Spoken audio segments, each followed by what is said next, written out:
What is up, guys? Again, NotTheWorst here, bringing another Black Desert online video, and today we're taking a look at another silver breakdown, and this time we're revisiting a spot I have previously covered. So this is the 2021 update for the Sycraia abyssal zone.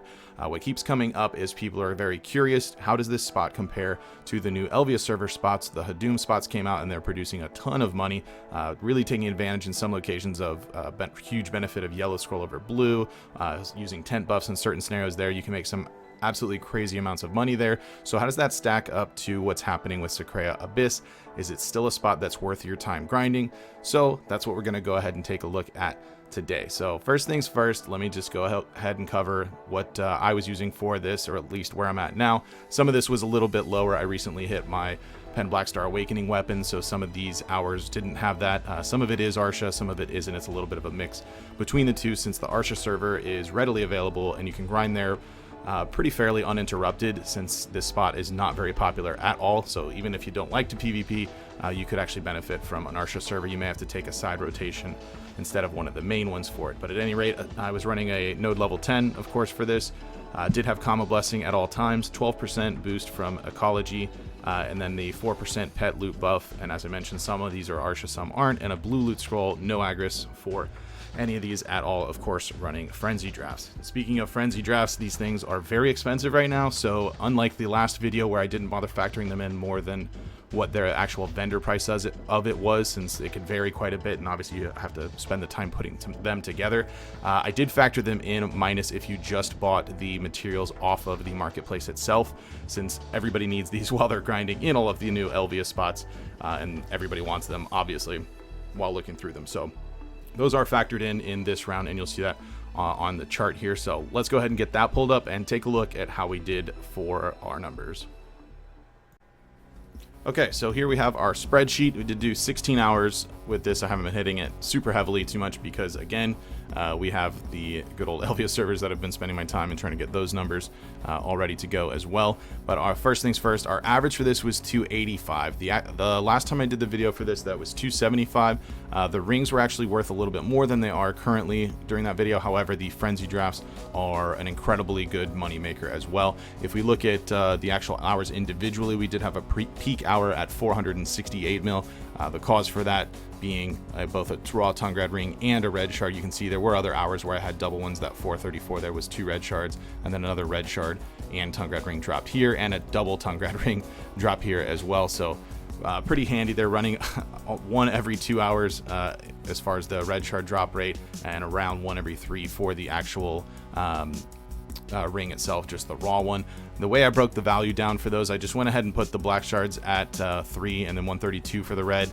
To be honest, the black don't really have that much value. I have over 100 just sitting in my inventory because they obviously don't sell, or don't sell very often as is, but I wanted to at least give the black of like how often they're dropping its own column. So I kind of factored those two between, obviously the tungrad being at 135, at least with current market price.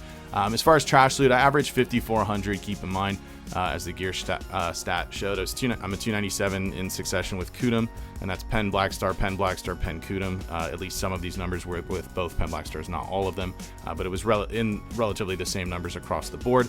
If you play a class like Striker, Sucklon, Hash, Awakening Nova, these types of guys obviously can do these numbers much less AP, so keep that in mind. Also, PA, if we're listening, it's not cool that a 269 Striker can do more trash than I can at 297 Dark Knight, so let's address that later on. Now, as far as the essences themselves, they're currently selling for almost 2.5 million on the marketplace as I'm recording this now. I went ahead and put them in at 1.5 million. What this does is factor in the costs of purchasing your frenzy draft, demi-human, and demi-human elixirs, and then also your Tears of the Falling Moon. So for each essence that you get to drop, if you're not then using it, which you probably are, but if you're not using the frenzy draft for it and want to sell it, you could make a profit of 1.5 million before tax, just buying the other materials. Obviously, if you're in alchemy and you make these things already, I'm sure your profit margins are much higher, but you do have to put the time in to at least grind for the essences, since they're not a tradable item. And this is really what's bringing that average up for this spot overall. It's not like BMC's changed as far as their drop rate or anything like that, so it's pretty consistent with what we saw last time. The difference here being that they're only worth 2.5 mil, whereas I believe they were 3.5 or 4 mil in the previous recording. Caffers we left in at the same, so pretty much unchanged from there. So there you kind of have it. That's kind of an idea of what's going on with Sycraia right now. If you were curious, is it still worth grinding that 285 mil. The thing to keep in mind here is the requirements for this spot being a little bit lower than some of the elvia zones that really pull the high money. If you're grinding like, let's say, elvia bandits or the imps, altar imps, and maybe even nagas and fogans, but you can't quite hang at monastery or red orcs, and you can do the Sycraia abyssal, especially if you're one of the classes I mentioned that can go really, really high trash loot with lower AP.